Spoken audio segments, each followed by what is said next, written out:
Someone needs to put that song on blast in Washington, D.C. Let's hope our lawmakers there can work it out in 4 days over the fiscal cliff.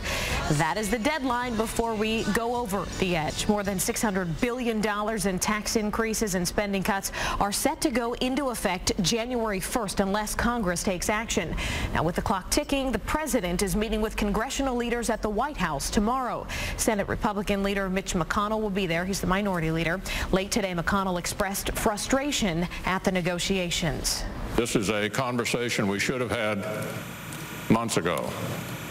And Republicans aren't about to write a blank check for anything Senate Democrats put forward just because we find ourselves at the edge of the cliff.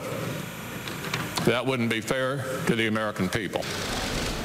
Speaker John Boehner has called the House back into session for a rare Sunday evening session.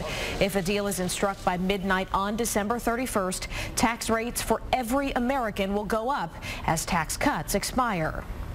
So what will happen if we go over the fiscal cliff? Nancy Hecht is with Certified Financial Group based in Altamont Springs. Nancy, what is the A1 thing we need to do if that happens? Well, the one thing that you can do is look at what you're contributing pre-tax to your 401k, your 403b, your 457. That's the only thing that you really have control over now and in the future to put more money in your pocket and keep it, saving pre-tax versus saving after tax. And really there are no winners, Nancy, because everyone's taxes will go up, right? That's true. Everybody across the board. It's not a us or them. It's not rich or poor. Everybody will be paying an increase in taxes. I looked at some of the proposals that are coming out.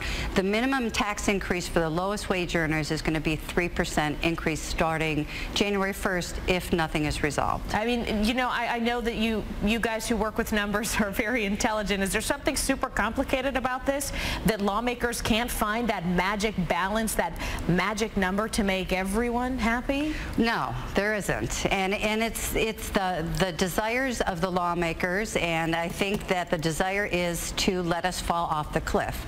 I think there's a large group of people that would like to see mandatory tax increases, and an equally large group of people would like to see mandatory budget cuts, and they're just going to let it happen and then go back in afterwards, hopefully within the first couple weeks versus pulling it out through a whole quarter and trying to clean up the mess. And Nancy, really quickly as a final question, is this just our tomorrow, getting used to paying higher taxes really no matter what bracket you're in? I think so. I think everybody has to get used to the fact that taxes are going to be increased, whether it's earnings, whether it's investment income, no matter what form of income you have, taxes are going to be higher. Yeah. Bitter pill to swallow. Nancy Hecht with Certified Financial Group in Altamont Springs. Thanks for coming in. Thank you.